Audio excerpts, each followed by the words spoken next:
Bonjour et bienvenue dans cette nouvelle vidéo avec O et Bordelais Games. Je prends plaisir à vous retrouver. On va parler d'un nouveau jeu, d'un nouveau Kickstarter. Encore une fois, c'est tout simplement Minuit Meurtre en mer.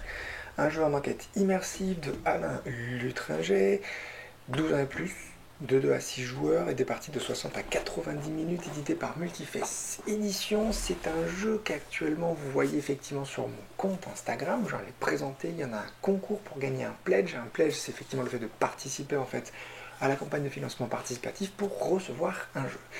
Dans cette vidéo, on va effectivement donc parler du jeu, un petit peu de son... présenter un petit peu le jeu, comment il est. C'est une seconde édition qui va être effectuée sur Kickstarter. La première édition était sortie en 2017, ça remonte déjà effectivement. Là, effectivement, l'auteur du jeu reprend tout simplement son jeu, fait un condensé du jeu entre le jeu de base, l'extension qui était sortie. Donc voilà, il y aura pas mal d'enquêtes. J'ai ma petite feuille, effectivement, on est sur... Surtout, la plus grosse information, c'est qu'il y a 3 modes de jeu. Dans l'édition de base, on n'était que sur un mode compétitif. Là, il y a un mode coopératif et un mode solo qui a été intégré au jeu. Le gameplay, la jouabilité, tout a été vraiment un petit peu revu pour l'améliorer. Également le livret de règles qui a été condensé, réécrit, une mise en place plus rapide à faire. Et voilà, le fait de pouvoir jouer au jeu de façon plus simplifiée. Également un design et une ergonomie du jeu qui ont été revus. Voilà, sur le plateau, les cartes, les feuilles également d'enquête. Des stickers pions en bois qui disparaissent au profit effectivement de super standees. Dans cette vidéo, qu'est-ce qu'on va voir véritablement? La présentation du jeu, un petit peu les explications par rapport aux règles et surtout quelques tours du jeu en solo pour vous mettre un petit peu dans l'ambiance, vous montrer tout simplement ce que ça donne. Allez, on est parti, on se retrouve de suite.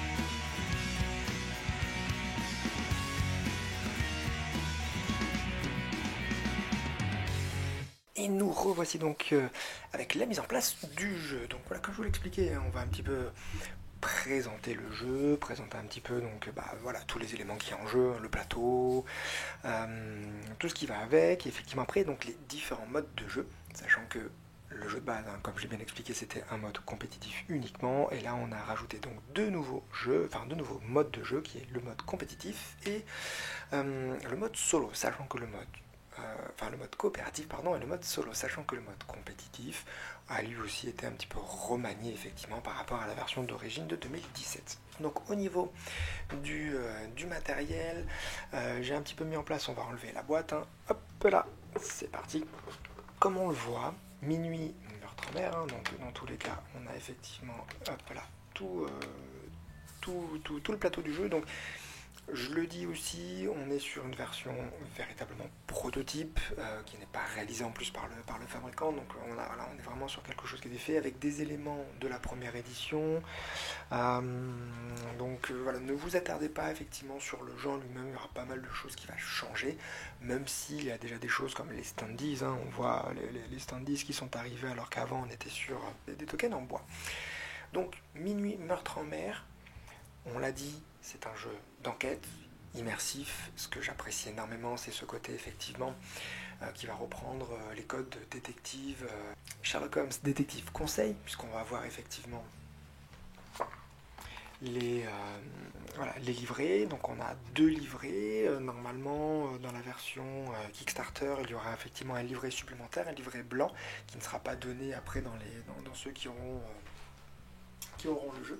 Là pour le coup effectivement on a le livret avec effectivement donc les différentes missions, la particularité donc pour aller chercher effectivement les informations, voilà, tout est ici. Donc on a vraiment ce code là qui reprend énormément en fait de Sherlock Holmes détective conseil, dans un côté plus simplifié quand même effectivement, parce qu'on est sur des parties qui vont durer entre 60 et 90 minutes, qui peuvent aller un peu plus vite sur le côté solo. Mais vraiment la particularité de ce jeu, c'est qu'on a un plateau, donc on est vraiment dans un lieu cloîtré, le bateau, ça fait donc plus penser effectivement à Cluedo dans son fonctionnement, même si effectivement on ne va pas vous demander où a eu lieu le crime, puisque le crime s'est effectivement passé dans une chambre, et toujours la même dans la suite de luxe. On va juste nous effectivement en fait chercher à savoir qui est le meurtrier.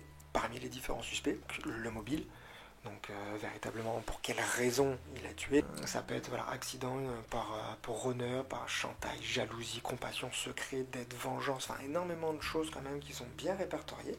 Il y a 12 mobiles et également mode opératoire, également 12 modes opératoires différents.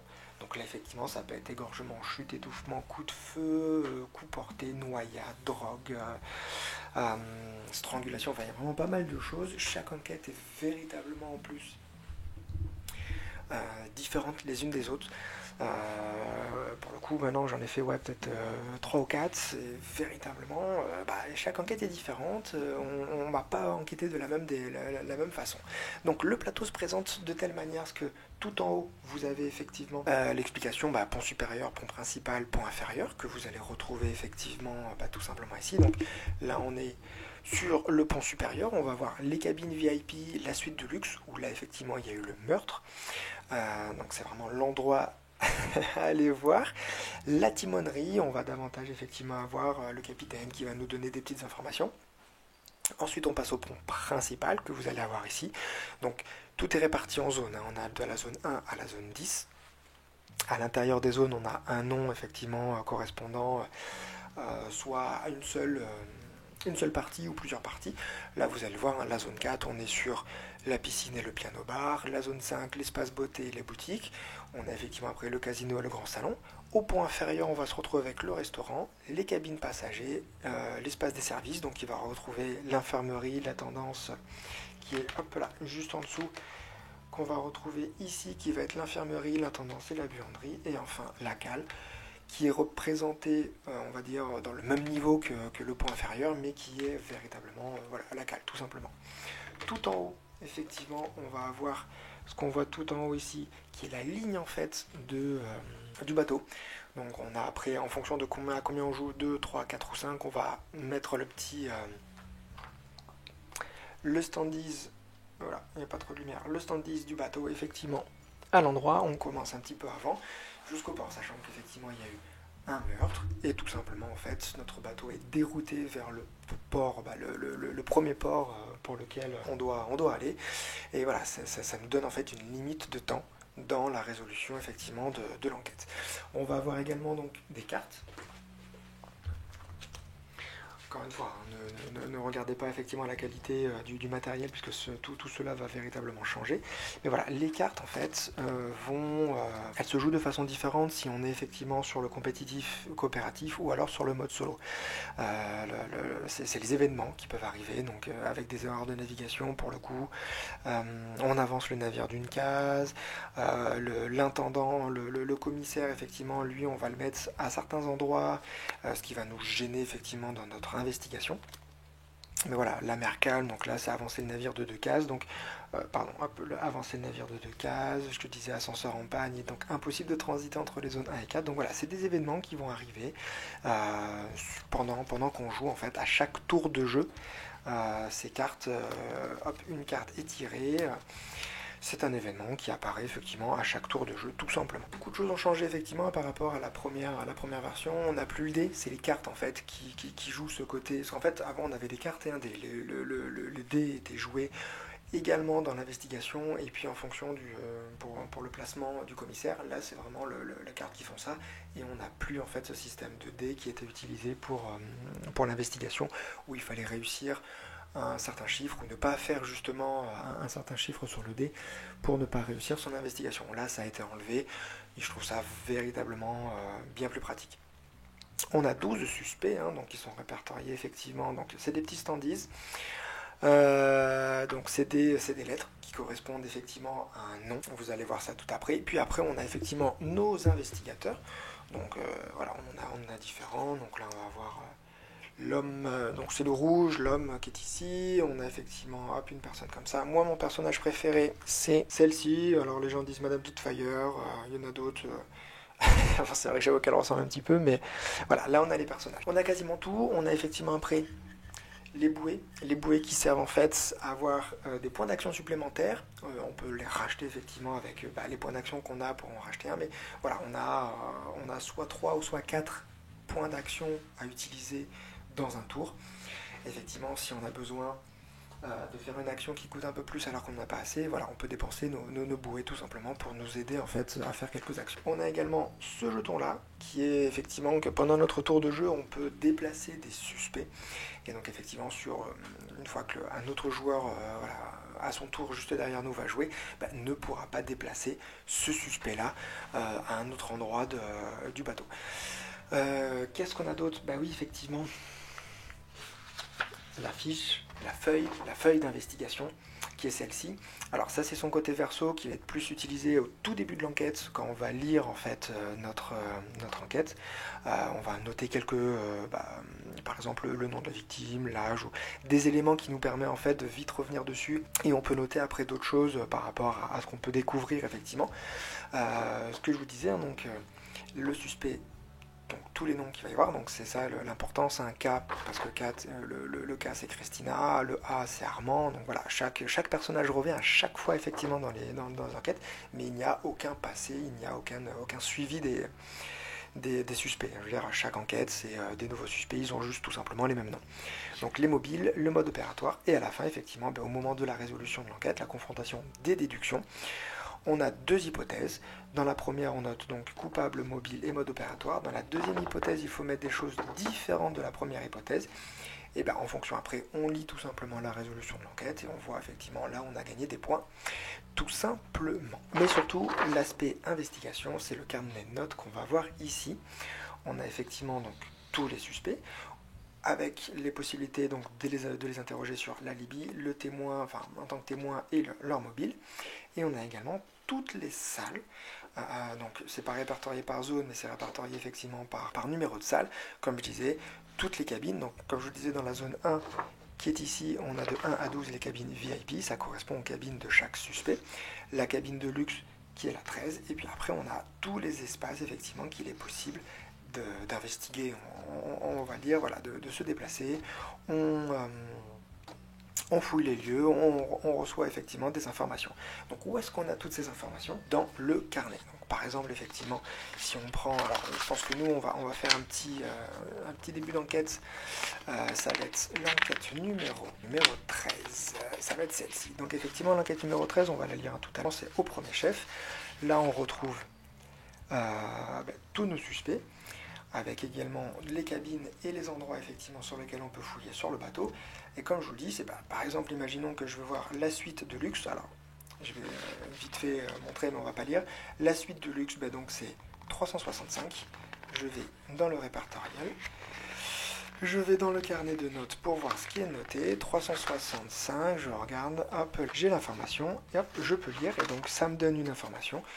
Et après, je continue si j'ai encore des points d'action dans mon tour. Ou alors, écoutez, si j'ai plus de points d'action, je m'arrête là et c'est au prochain joueur de jouer.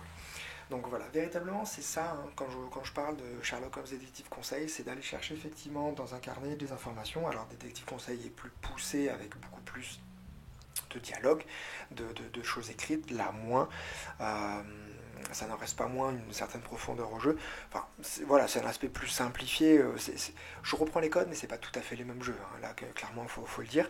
Ce côté plateau apporte un plus qu'il n'y a pas dans Détective Sherlock Holmes. Mais bon, je faisais juste la référence par rapport aux deux. Mais là, clairement, on a ce livret d'enquête qui est vraiment fun parce que je trouve que on interroge les suspects, on va chercher les informations dans ce sens-là.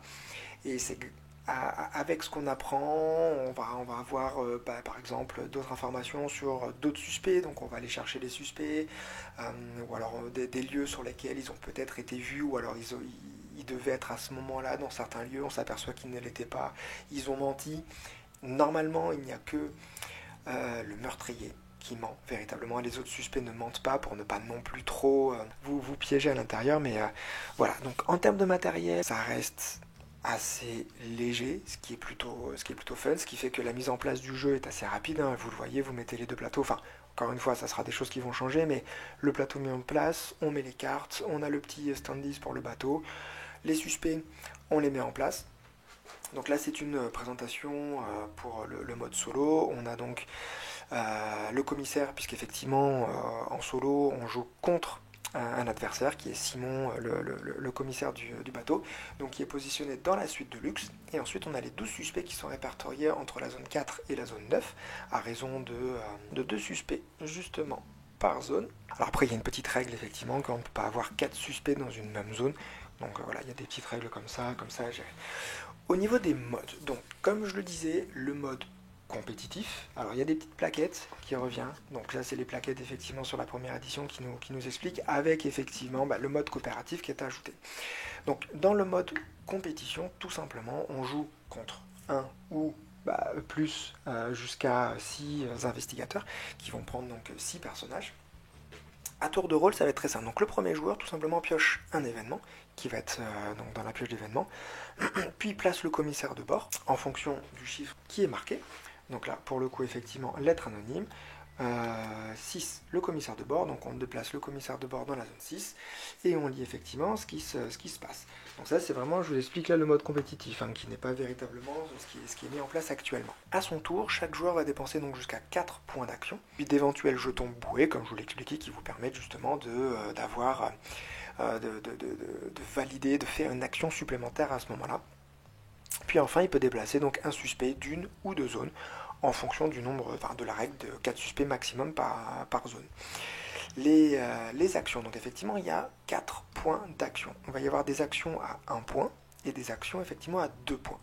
Le fait d'enquêter en public, c'est-à-dire de dire je vais effectivement rechercher, demander, enquêter l'alibi de la personne, du suspect, donc c'est Charles. Donc dans le petit bouquin, je vais aller chercher effectivement son information par rapport à ça. Et donc le fait de le faire en public, ça ne vaut qu'un seul point, parce que tout simplement, en fait, on va le lire à haute voix, et tous les investigateurs, donc tous les enquêteurs autour de la table, vont avoir cette information. Elle est publique.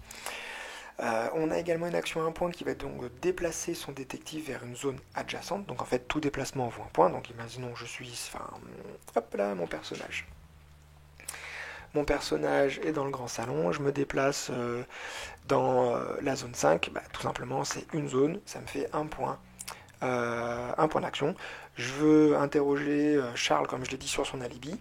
Je la laisse en public, ça me fait un point supplémentaire d'action, donc j'ai déjà dépensé 2 points, il me restera 2 points derrière. Je peux me déplacer de 2 endroits, tout simplement, si je veux. Ou alors, effectivement, donc, je peux déplacer le commissaire de bord d'une zone, ça fait également un point d'action. Ou alors, racheter une bouée que j'ai peut-être pu dépenser avant, qui est donc qui est un point d'action également. Les actions à 2 points, c'est le fait déjà premièrement d'enquêter en privé, c'est-à-dire d'avoir l'information. Comme je l'ai dit, je cherche l'alibi de Charles, donc je vais dans le bouquin, je cherche son alibi, ça je le lis seulement pour moi. Ça fait donc 2 points d'action. Si toutefois on lit l'information et qu'elle ne nous paraît pas véritablement pertinente, à ce moment-là, on peut dire, pour le coup, je la rends publique. Donc, je la lis à haute voix. Au lieu d'avoir dépensé 1 point, je récupère 1 point. En fait, j'en dépense qu'un seul. Donc, voilà, au lieu d'en avoir 2, j'étais à 4, je suis passé à 2. Au final, l'information, je la laisse publique parce qu'elle n'est pas vraiment pertinente dans l'enquête. Je peux la donner à tout le monde, c'est pas très très grave. Je récupère une action, donc il me reste toujours 3 actions à faire. Enfin, il y a quelque chose qui peut être intéressant, c'est également soutirer une information à un détective dans la même zone. Donc imaginons, effectivement, on arrive dans une zone où il y a déjà un autre détective, donc ça c'est le détective rouge, moi je suis juste ici. Donc pour le coup, pour 2 points d'action, je peux lui soutirer une action qu'il a faite dans un autre endroit avec une autre personne. Ça peut être super intéressant, parce qu'effectivement, si c'était un endroit qui est vraiment très loin, genre il est allé vers la cale, ça me demande trop de mouvement pour y aller, il n'y a plus trop le temps, j'ai pas les points d'action, 2 points d'action, les points d'action en soi, si, parce qu'il en faut quand même un petit peu, mais pour 2 points d'action, je peux soutirer son information, et en plus, on lui donne un jeton boué, donc il va se récupérer un jeton boué, mais en soi, c'était peut-être une information qui était assez importante, en espérant qu'on allait chercher une information vraiment importante. Dans un endroit où on ne peut pas le faire, c'est dans la suite de luxe, effectivement, et d'ailleurs, il y a une règle particulière dans la suite de luxe. Tous les déplacements sur le bateau, c'est 1 point d'action, mais pour rentrer dans la suite de luxe, c'est 2 points d'action. Par contre, pour en sortir, ça reste toujours un seul point d'action, ça, il n'y a pas de problème. Donc voilà le mode compétitif. On va le bateau va avancer jusqu'au moment où on va aller au niveau du port. Mais si quelqu'un entre-temps pense avoir les éléments correspondants, il va se déplacer sur le grand salon et faire les révélations. Donc là, effectivement, il va mettre ses hypothèses, il va les dire à haute voix. Derrière, tous les autres joueurs vont marquer leurs deux hypothèses, l'hypothèse 1 et l'hypothèse 2. Et à partir de ce moment-là, on va lire la résolution de l'enquête et on va faire le total des points et on va voir celui qui a effectivement bien gagné. Donc c'est prendre d'avance, prendre de vitesse un petit peu les autres, ses concurrents.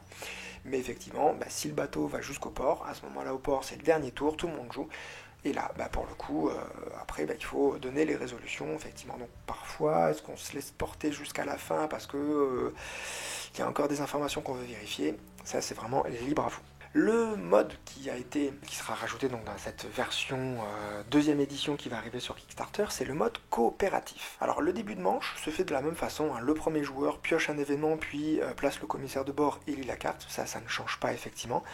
À son tour, chaque joueur dépense, alors là pour le coup, 3 points d'action, puis après les éventuels jetons boués, comme on l'a expliqué, puis enfin peut déplacer un suspect de 1 à 2 zones. On a plus ou moins effectivement les mêmes choses. Action à 1 point, action à 2 points. Déplacer son détective vers une zone adjacente, c'est toujours un seul point. Déplacer le commissaire de bord d'une zone, c'est toujours un seul point d'action. Racheter un jeton boué, toujours un seul point d'action. Les actions à 2 points, ça va être enquêter en privé. Alors vous me dites, on joue en coop, pourquoi on enquête en privé? En fait, si vous voulez, dans ce mode coopératif, on cherche tous effectivement le suspect, mais on va jouer quand même chacun dans son coin. C'est un peu ce côté où on va chercher chacun des informations, mais on va donner des indices aux autres en fonction de notre enquête, de ce qu'on a trouvé. Donc par exemple, on va enquêter en privé, on va lire effectivement, et à ce moment-là, en fait, on va donner une appréciation de son intérêt aux autres joueurs. Par exemple, moi, j'ai interrogé Charles sur son alibi. Je trouve que l'info est intéressante. Je vais faire en fait un signe. Ouais, c'est assez intéressant effectivement. Si c'est moyennement intéressant, ou alors si c'est pas du tout intéressant, tout simplement, je mets le pouce vers le bas. Ça indique effectivement que les autres vont pas perdre leur temps à faire les mêmes actions que moi. Si pour le coup, il y a un autre joueur qui est présent dans la même zone, donc là pour le coup, le joueur rouge est présent en même temps, alors lui aura la possibilité de lire en fait également la piste. Donc ça peut être effectivement aussi intéressant. Et on a toujours effectivement le fait de soutirer une information qui reste la même chose, 2 points d'action, et lui jeter un jeton bonus. Alors effectivement, vous pouvez me dire, ouais, en fait c'est du coop, mais pas tellement du coop, puisqu'en fait chacun va aller chercher des informations pour le coup. En fait oui, c'est ça, tout simplement, chacun va aller chercher ses informations, ça reste du privé, parce que pour le coup, en fait, même si on est en coop, moi je suis sur la zone 5 et j'ai mon ami qui est sur la zone 8 qui interroge Armand, je peux pas savoir ce qu'il lui a dit, parce que pour le coup on n'est pas du tout au même endroit, donc moi après je fais une appréciation en fonction de ce qu'il m'a raconté, si effectivement ça vaut le coup que les autres viennent chercher cette information également, ou pas du tout. La fin de partie, on va se concerter et on va donner nos hypothèses et on lira après la résolution de l'enquête tout simplement. Enfin le mode solo, c'est surtout celui que j'ai beaucoup expérimenté et que j'attendais énormément sur ce jeu, parce que je joue beaucoup en solo en fait sur les jeux d'enquête. J'ai beaucoup de mal à jouer en coop, même si le compétitif est vraiment fun pour le coup, parce que l'ayant testé également au Fige, le coop j'ai vraiment apprécié, mais le solo c'est ce que j'attendais beaucoup, de pouvoir faire les enquêtes, lire, faire ma petite investigation en solo. Ce qui va changer en solo, déjà c'est comment il est placé, parce que là c'est un placement. Alors j'enlève cet investigateur parce que je n'ai que celui-ci et je commence dans le grand salon. Alors normalement tout le monde commence dans le grand salon, même sur le mode compétitif ou coopératif. Après c'est juste le placement des suspects. Chaque enquête est différente. Là pour le coup on a les 12 suspects qui sont placés donc sur chaque zone. Je vais avoir le commissaire, c'est sur le contre qui je vais me battre, qui est dans la suite de luxe. Au niveau des cartes, ça ne se joue pas. C'est-à-dire à chaque début de manche, je ne vais pas tirer une carte. En fait, je vais avoir 4 actions, donc exactement les mêmes que je vous ai déjà données. Le fait de se déplacer, d'enquêter en public, d'enquêter en privé, mais de racheter un jeton boué. Mais par contre, je peux soutirer une information effectivement au commissaire si je me retrouve dans la même zone que lui. enquêter en privé et enquêter en public. Et là, vous allez me dire, mais je joue solo. Donc en fait, quel est le truc d'enquêter en privé ou d'enquêter en public? En fait, tout simplement, sur la feuille d'enquête, je vais mettre un petit S pour Simon, le commissaire. Et en fait, à chaque fois que je vais jouer, et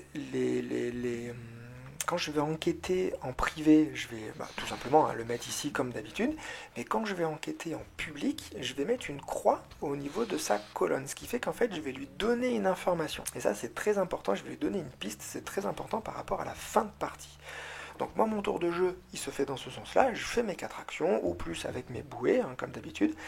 Je peux déplacer après un suspect d'une zone ou de deux zones, ça aucun problème. Une fois que j'ai joué, Simon lui va jouer, le commissaire il va jouer. Donc en fait il va faire toutes les actions qu'il est possible de faire dans son lieu. Il a également 4 actions. Avant tout il va enquêter sur le lieu. Donc pour le coup il est toujours en privé. Donc là il est sur la suite du luxe, il enquête sur la suite du luxe, bam ça fait 2 actions. Et il ne peut plus rien faire en fait dans cette zone. Donc là, à ce moment-là, je vais tirer une carte pour le déplacer. Et là, en fait, tout simplement sur la carte, je regarde, je vois le chiffre qui est ici. Alors, bon, je vous le dis, c'est un 6. Et je vais le déplacer en fait sur la zone, bam, 6. Et donc là, il va reprendre son enquête. Donc il va commencer par le lieu, bam, enquête en privé sur le lieu, 2 points d'action. Au tour suivant, s'il y a du monde dessus, donc moi je suis là, donc moi pour le coup il va pas m'interroger, mais par contre il y a E, et E c'est Élise. Pour le coup, il va l'interroger sur son alibi, en tant que témoin, et également sur son mobile. Et en fait, à chaque fois, il va faire toutes les actions qu'il est possible de faire dans un lieu. Une fois qu'il a fini, c'est à ce moment-là que je tire une nouvelle carte pour le déplacer sur un nouveau lieu et il continue son investigation. Vous allez me dire, quel intérêt? En fait, c'est des pistes qu'il se crée, tout simplement. Ce qui fait que la fin de partie va être déclenchée de 3 manières différentes. S'il a connaissance de 30 pistes. Alors ça c'est dans les enquêtes amateurs, ou sinon c'est 36 pistes dans les enquêtes expertes. Alors il est immédiatement placé au grand salon avec le détective, donc mon détective pour le coup, pour les révélations. Alors dans cette hypothèse, en fait, Simon, donc le commissaire de piste, le solo, obtient un score de 85 points et donne moins 10 points de malus aux joueurs. Donc voilà, la deuxième façon de terminer, c'est si le navire arrive au port. À ce moment-là, il y a un ultime tour supplémentaire qui est joué, donc il y a 10 tours maximum. Dans cette hypothèse, le score du commissaire de bord est de 85 points, puis nous on compte effectivement tout simplement nos hypothèses, 50, 60, 70, 80, 90, 100, on peut aller jusqu'à 100 points, donc on peut le battre véritablement. Et enfin, si le joueur provoque les révélations au grand salon, donc si vous avez trouvé véritablement, vous pensez que vous avez trouvé les trois éléments d'enquête, suspect, mobile et mode opératoire, à ce moment-là, vous provoquez les révélations au grand salon, le score de Simon est de 100 points, moins les éventuels malus donnés par les bonnes réponses que vous aurez données, jusqu'à 15 points de malus. Donc effectivement, voilà, ça c'est les différentes possibilités de fin de partie au niveau du solo. Le solo, quel est son intérêt? Déjà de faire les enquêtes par soi-même. C'est vraiment une course contre le temps et contre les pistes qu'on peut donner. En fait, on va vite s'apercevoir que enquêter en privé, c'est peut-être pas la meilleure solution, parce qu'en fait, oui, vous allez lui donner beaucoup de pistes, lui il va chercher effectivement beaucoup de pistes par lui-même, parce que tout simplement, une fois qu'il se retrouve dans un endroit, s'il y a trois suspects, déjà il va se faire le lieu, plus tous les éléments alibi témoin et mobile des suspects, donc il va vite enchaîner les pistes. Mais alors aller jusqu'à 36, il faut vraiment se retrouve à chaque fois dans un endroit avec beaucoup de monde, mais c'est vrai que le bateau avance très très vite, parce qu'en fait à chaque début de tour, on avance le bateau d'une case, ça va véritablement très très vite. Certaines enquêtes, vous pouvez assez rapidement déceler certains modes opératoires ou autres. Moi, il y a une enquête où j'avais le mode opératoire et j'avais la raison, mais alors par contre, le suspect, je ne l'ai jamais trouvé. J'ai lu la résolution d'enquête et j'ai vraiment dû essayer de reprendre point par point quel élément j'ai raté, où je suis passé à côté, est-ce que vraiment il y avait un endroit où j'aurais pu avoir cet élément-là et me déclencher en fait une idée dans la tête pour partir sur tel ou tel suspect. Et oui, j'avais raté une zone. Donc bon, voilà, je m'en suis voulu sur la fin. Au final, j'ai fait un moins bon score que lui parce que j'avais pas les 50 points du suspect, je n'avais que les 30 et les 20 des autres. Donc j'ai fait moins de points que lui. Mais le solo est vraiment, vraiment très, très intéressant par rapport à ça. Donc je vous ai expliqué les 3 modes de jeu. Là, la partie, effectivement, elle est lancée sur un mode de jeu solo. Je vous propose effectivement de voir une enquête, un petit peu comment ça fonctionne, les peut-être 2-3 premiers tours, histoire de vous donner une idée un petit peu en solo. Le compétitif en mode tout seul, là, moi, ça aurait été un petit peu bête. Enfin, j'en prends un, je vais le déplacer et tout, mais en fait, j'ai des informations à droite à gauche. Alors, bon, c'est pas très grave sur 2-3 tours, mais voilà, je vous montre un petit peu le solo, comment ça fonctionne, parce que je trouve que le solo est quand même assez important. Alors, je peux comprendre que le compétitif et le coopératif, c'est les deux choses primordiales du jeu, hein. Surtout le compétitif, c'est le cœur du jeu en lui-même, de jouer avec 2, 3, jusqu'à 6 autres amis enquêteurs. Le coopératif est vraiment... c'est un ajout, effectivement, on n'a pas envie de se tirer la bourre entre nous, on va davantage faire les choses et en fait on va se répartir le boulot dans le bateau. Mais le solo est quand même, je trouve, intéressant et moi c'est véritablement sur lequel je joue en priorité. Donc allez, on va s'enchaîner une petite partie en solo. Ok, donc c'est parti. Alors j'ai volontairement mis à plat, je pense que c'est plus simple effectivement de voir les suspects, leur numéro. Moi je suis ici, le commissaire il est là, le bateau il est là-bas. Eux, on s'en sert pas du tout. Là, on a effectivement les bouées et je pense qu'on peut commencer. Donc, au niveau de l'enquête, on va partir sur l'enquête numéro 13 au premier chef. Alors, vite fait, je vous fais un petit, un petit récit. Estimant ne plus être au sommet de son art, Noël Roblochon, un grand chef de la gastronomie française, a décidé de passer le plat et de revendre son très réputé restaurant, Le Cumin.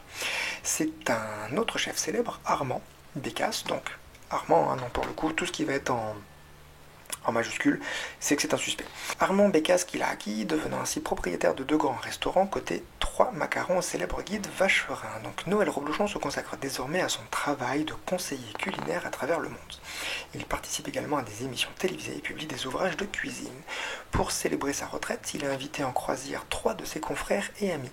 Ceux-ci figurent parmi les plus grands cuisiniers de France, donc on a Armand Bécasse, Elisa Spic et Franck Bocage. 3 membres de sa famille sont également du voyage. On a son fils Charles, son frère Lionel et sa mère Irma. Alors là, pour le coup, ça fait quand même beaucoup de monde. Ça fait précisément beaucoup de monde à déjà interroger, voir qui c'est qui peut être intéressant. Mais la fête ne sera pas longtemps au menu. Noël Roblochon vient d'être retrouvé mort dans sa suite. Donc c'est toujours pareil, c'est dans la suite de Luxe, la numéro 13. C'est Daniel Bignou, le célèbre critique du guide gastronomique Vacherin, qui a donné l'alerte à 1h ce matin. Il faut savoir, c'est vrai que je ne l'ai pas dit, ou peut-être au début, que à chaque fois le crime se passe au même moment, entre minuit moins le quart. Et à ce moment-là, effectivement, minuit, meurtre en mer, hein. On va pas l'inventer. Donc c'est Daniel Bignou, l'alerte à 1h ce matin. Évidemment, cette mort suspecte ne laisse pas indifférents les membres du congrès de détectives se trouvant à bord. Donc effectivement, la petite partie qu'on a dit, note d'enquête, qui peut être intéressant effectivement. Bon là pour le coup, je vais pas tout mettre, mais voilà, on a quand même beaucoup de monde. Armand, Élise, Franck, on a les membres de sa famille qui vont être Charles, Lionel et sa mère Irma. C'est Daniel qui a déclaré l'alerte. Donc déjà, de prime abord, on se dit, est-ce que je vais dans la suite de Luxe? Bon là il y a déjà quelqu'un, il y a le commissaire effectivement, donc à ce moment-là je ne peux pas enquêter. J'ai d'autres personnes à côté. Là, moi là où je suis, j'ai le Élise, donc effectivement Élise pour le coup, c'est un de ses confrères. Ça peut être intéressant effectivement de voir quel est le rapport avec Noël Roblochon. Donc effectivement, on peut l'interroger déjà sur le mobile, sur la Libye, où est-ce qu'elle était au moment du crime. Donc voilà, tout ça, on va nous le dire. Et en fait, on a la page qui est ici. Alors pour le coup, juste, et vraiment intéressant, hein, le petit rabat pour ne pas se tromper, parce que si effectivement on revient sur une enquête, on est ici, on va pas avoir les bonnes informations en fonction de l'enquête. Ça risque d'être un petit peu compliqué. Donc, qu'est-ce que je me dis? Là pour le coup, je pourrais très bien effectivement aller dans la suite de Luxe. Bon, il y a le commissaire, j'ai Élise qui est à côté de moi. On a dit qu'Élise c'était un de ses confrères, Élise Spic. Donc ce qu'on peut faire, c'est qu'on peut demander tout simplement l'alibi d'Élise. Donc à ce moment-là, sur mon magnifique document, je cherche Élise. Elle est là. Alors je peux lui demander donc effectivement alibi, témoin ou mobile. Le mobile c'est effectivement le rapport, témoin qu'est-ce qu'elle aurait pu voir et l'alibi justement savoir qu'est-ce qu'elle faisait à l'heure du crime et justement je vais lui demander l'alibi, on va sur 441. Alors clairement cette vidéo il y a du spoil par rapport à l'enquête, je vous préviens. Alors 441, qu'est-ce qu'on me dit? Déjà je vais trouver effectivement. Alors Noël avait réservé une table pour 7 au restaurant hier soir. Vers minuit, Charles et Lionel l'ont ramené dans sa suite car il se sentait mal. Donc vite fait, Charles et Lionel... Ok, son fils Charles, son frère Lionel, très bien. L'ont ramené dans sa suite car il se sentait mal. J'ai mis ça sur le compte de la fatigue. Armand, Franck et moi sommes restés à bavarder jusqu'à la fermeture, donc à 1h du matin. Armand, Franck. Ok, donc ça après c'est les confrères, effectivement. Armand et Franck. On a dit que c'était Daniel, donc c'est le célèbre critique qui effectivement lui a découvert le corps. D'accord. Donc là voilà, ce qu'elle m'indique, c'est tout simplement qu'ils étaient à table, ils se sentaient mal. Alors peut-être qu'effectivement c'est ça il est peut-être mort par rapport à ça, effectivement, parce que là pour le coup on nous indique pas grand chose. Mort dans sa suite. Donc effectivement, très bien. Donc les trois étaient à table, sont restés jusqu'à 1h à bavarder. Donc déjà on peut se dire, est-ce qu'ils se couvrent ou pas, ou à voir. Charles et Lionel, eux, ils sont retournés, donc ils l'ont ramené. Qu'est-ce qu'ils ont fait effectivement après? En allant voir effectivement, en allant leur demander peut-être justement l'alibi. Ils vont peut-être conforter effectivement ça, on est bien parti à tel moment pour le ramener dans sa chambre, est-ce qu'il peut y avoir une information différente? Donc ce genre d'information-là, en fait, on prend notre feuille et on le note. Dans la partie Élise alibi, je note un petit peu sur une seule ligne, donc c'est un petit peu court parfois, ça peut être, s'il y a beaucoup d'éléments, ça peut être un petit peu court à noter, ça je le conçois, mais voilà, on note que elle est restée avec ses deux confrères à manger et à bavarder jusqu'à 1h du matin, et pour le coup c'est Charles et l'autre, hop là 441, c'est Charles et Lionel qui ont ramené effectivement leur frère et père donc dans leur chambre.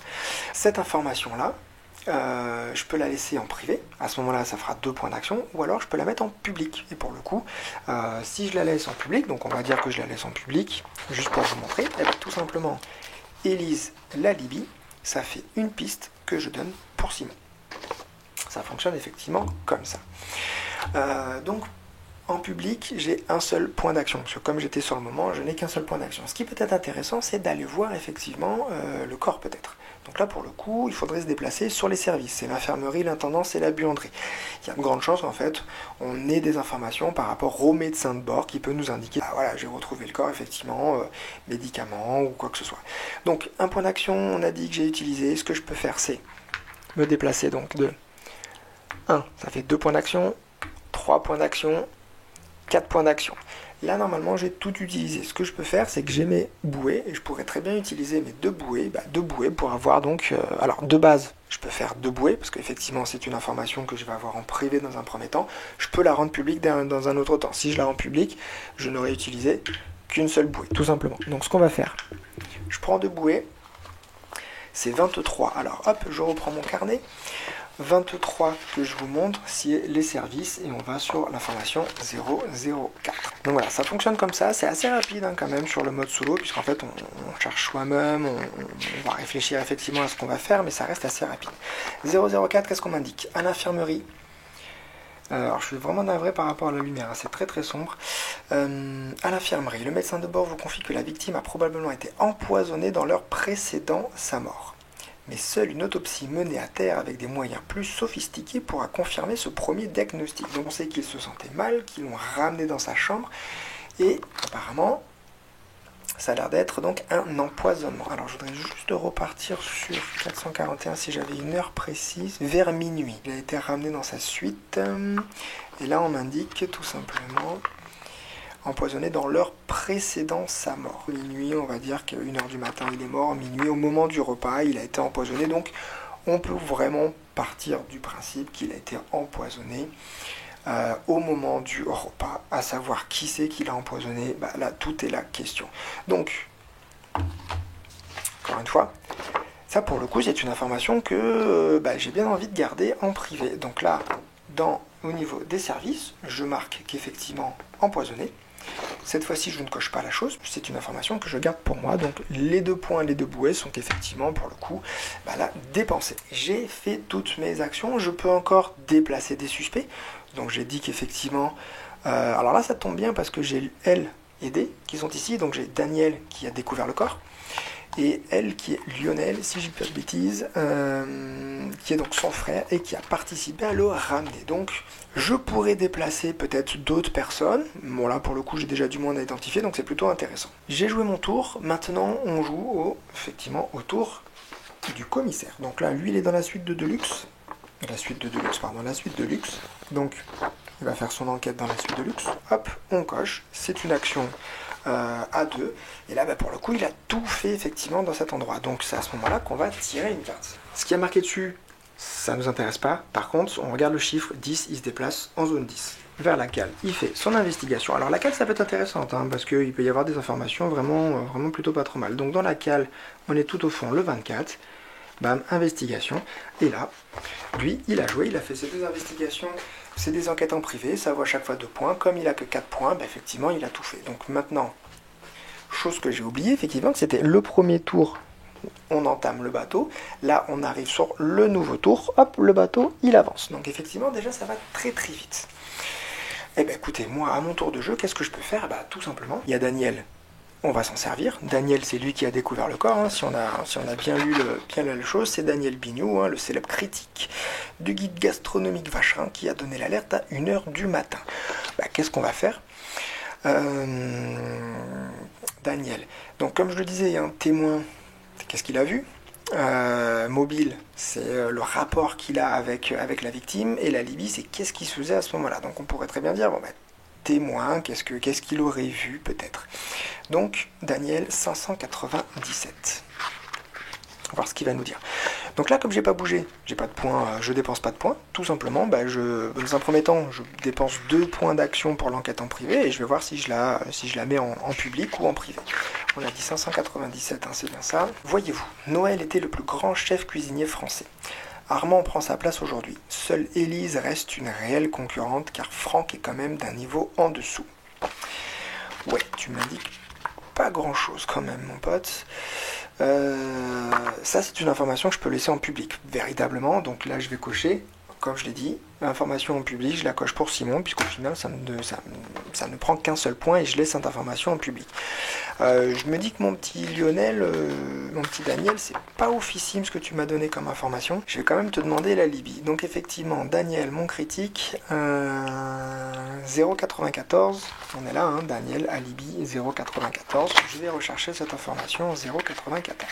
Non, parce que franchement, ce que tu m'as donné comme info, c'est bien, mais là, j'ai peut-être pas trop la tête non plus dans l'investigation en tant que telle, donc je veux du concret.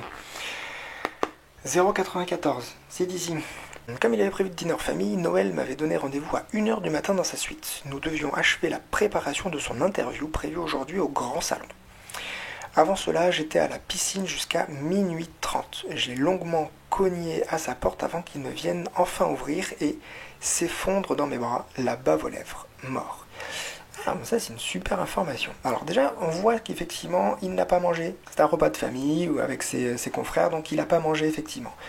Il y avait un rendez-vous à 1h du matin, donc c'est qu'effectivement un moment où il l'a retrouvé mort, mais pour le coup il ne l'a pas retrouvé mort, c'est qu'il a ouvert la porte, bave à la lèvre, et c'est à ce moment-là qu'il est mort. Et lui nous indique qu'effectivement il était à la piscine à minuit 30. Information qu'on va noter, ça c'est de la bonne information, je vais la garder en privé, donc ça me fait 2 points. J'ai utilisé 1 point pour la première information, donc je suis à 3 points, il me reste 1 point. Alors effectivement, ce que je pourrais faire, c'est interroger Lionel, me déplacer.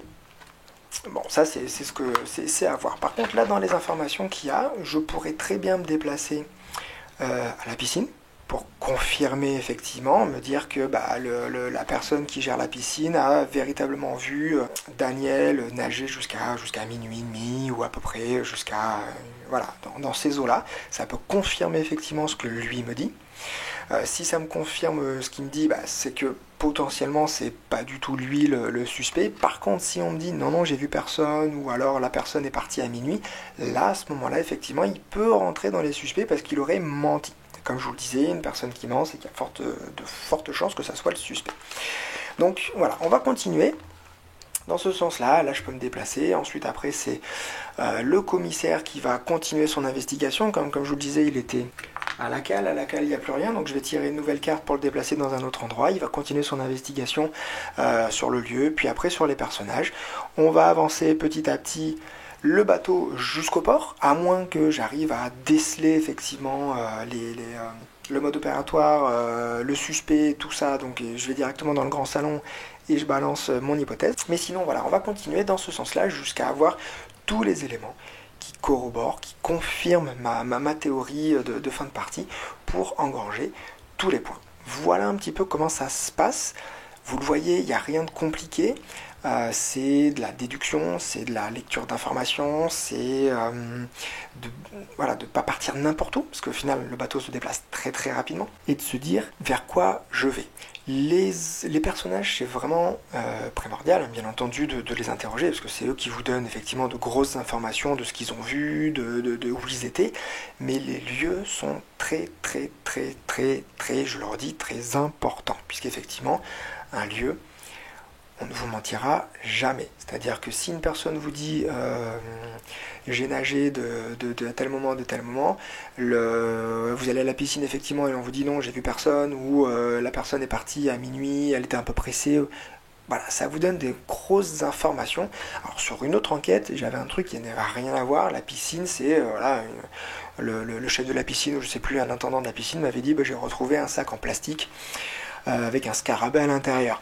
Bon, tu te dis comme ça, qu'est-ce que c'est? Mais en fait, au final, la personne qui avait été retrouvée morte, asphyxiée dans un sac en plastique.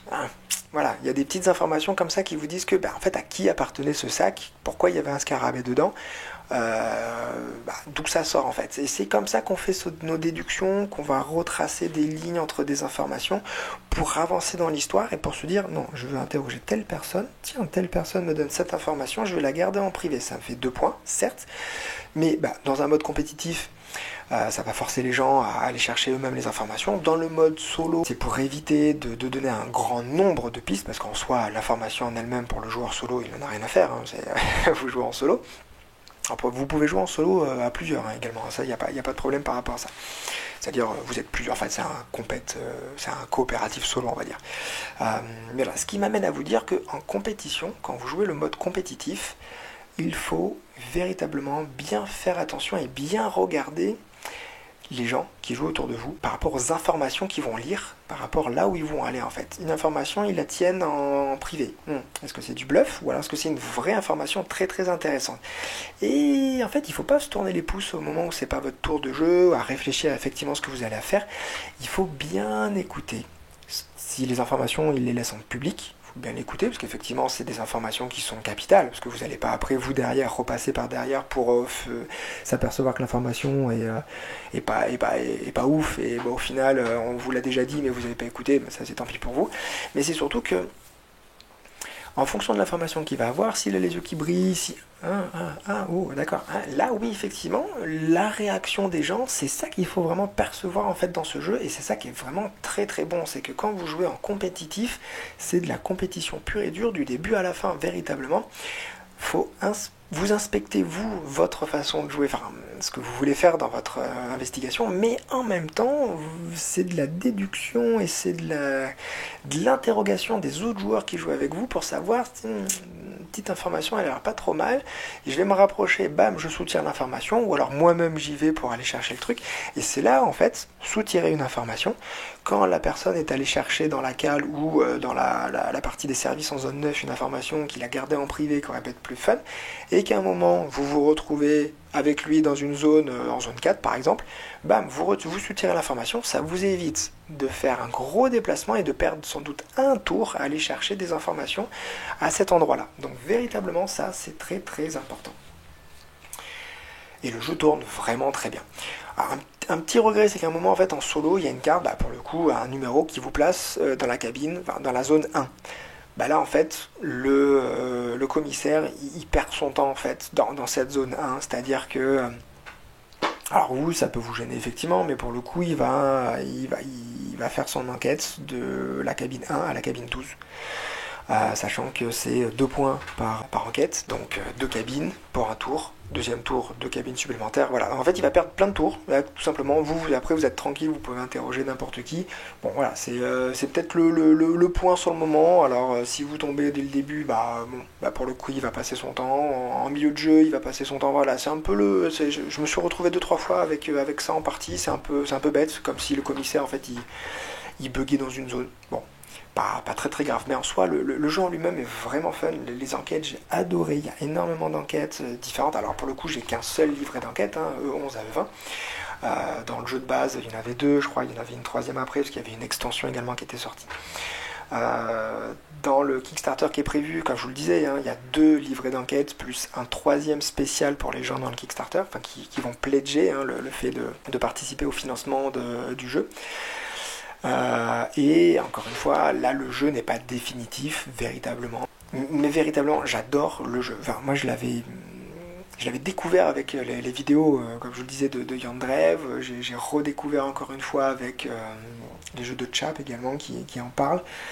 C'est des anciennes versions, c'est vraiment les versions 2017 sur lesquelles il joue, mais je prends plaisir à jouer. J'adore les jeux d'enquête déjà de base, faut le dire, et celui-ci, il y a un mix avec ce livret, d'aller chercher les informations, d'avoir ces informations-là. Il y a un mix entre, encore une fois, je le redis, mais Sherlock Holmes, détective conseil, ce côté Cluedo. Alors vraiment, voilà, c'est pas péjoratif quand je dis Cluedo. Moi déjà, c'est un jeu que j'aime beaucoup pour le coup, mais en fait, c'est ce plateau. Le plateau apporte en fait une dimension où vous êtes cloîtré dans un espace. Il y a une limite de temps qui est fait que le bateau avance et on bouge dans le bateau en mode compétitif, c'est fun, on se croise et tout, il y a du monde un peu partout, on va chercher des infos. Vraiment, j'ai adoré ce jeu et je vous redis, le pledge, il va sortir en juin effectivement le Kickstarter. Allez regarder, allez voir si vous aimez les jeux d'enquête, que vous pouvez faire en solo, en compétitif et en coopératif. Jetez un œil dessus parce qu'il vaut vraiment le coup. L'auteur du jeu, Alain Ludinger, était quelqu'un vraiment qui est passionné par son jeu. Je l'ai découvert au Fige, on a discuté, il m'a expliqué le jeu encore une fois, et on sent toute la passion qu'il a dans ce qu'il a fait, dans les enquêtes, dans ce qu'il a vraiment voulu en fait mettre en œuvre dans le jeu. Ça se ressent dans son jeu, dans tout ça. Alors, il y a encore des choses qui vont être... déjà, il a amélioré son jeu. Moi, je trouve que ça déjà vraiment très intéressant. Une seconde édition, c'est prendre du positif et du négatif, rechanger les choses. Et véritablement, entre la première édition et cette édition, il y a pas mal de choses qui a changé. Un dé qui a disparu, la façon d'enquêter, vraiment que je trouvais dans le premier qui était fun, parce que c'était tout nouveau. Mais là, ça a vraiment été simplifié. C'est ça qui est vraiment sympa. Le design aussi a été repensé. Enfin... C'est ça qui est bien, c'est qu'il y a quelqu'un qui fait une seconde édition, mais va vraiment dans un sens évoluer son jeu, et ça pour le coup je lui dis bravo, et déjà je le remercie encore une fois aussi pour m'avoir prêté cette boîte de jeu, puis également à l'édition Multiface Edition et BAM Edition, mais véritablement, ouais, clairement j'ai beaucoup apprécié ce jeu. Le jeu peut pas me plaire en termes de design, en termes de graphisme, ça je le conçois tout simplement, mais encore une fois c'est pas la version définitive, même si on s'en rapproche quand même pas mal, mais en même temps c'est pas là-dessus qu'on va véritablement juger le jeu, même si moi je trouve que c'est quand même assez immersif, on est dedans, c'est surtout le livret qui fait vraiment l'immersion du jeu, à aller chercher les informations, à nous donner des informations, on prend ça, on note sur sa feuille, on commence à imaginer tout un truc. C'est vraiment, moi j'ai vraiment pris plaisir à jouer au jeu, et j'espère que vous également de votre côté, par le biais du Kickstarter, et surtout par rapport au concours qui est en place actuellement sur mon compte, vous avez encore fin de semaine pour participer et pour tenter de gagner un pledge. Un pledge, c'est, comme je le répète, le fait de participer au financement du jeu, et donc de recevoir un exemplaire du jeu une fois que le financement sera validé, que le jeu sera fait, fabriqué, et vous le recevrez chez vous gratuitement. Voilà, c'est pour les gens qui ne connaissent pas Kickstarter, c'est une belle opportunité de commencer par Kickstarter avec un jeu qu'on vous offre, une chance avec le jeu concours actuellement sur mon compte, je le dis Auré Bordelais Games, de pouvoir avoir ce jeu, le gagner et de pouvoir y jouer une fois qu'il sera financé entièrement. On est à la fin de la vidéo. C'était l'explication voilà, des différents modes de jeu, l'explication et la présentation du jeu, et surtout un petit 2 tours, 3 tours de jeu du mode solo. Ça vous montre assez rapidement la façon dont on y joue, comment on y joue, rien de bien de compliqué, mais surtout très immersif dans les informations qu'on peut avoir.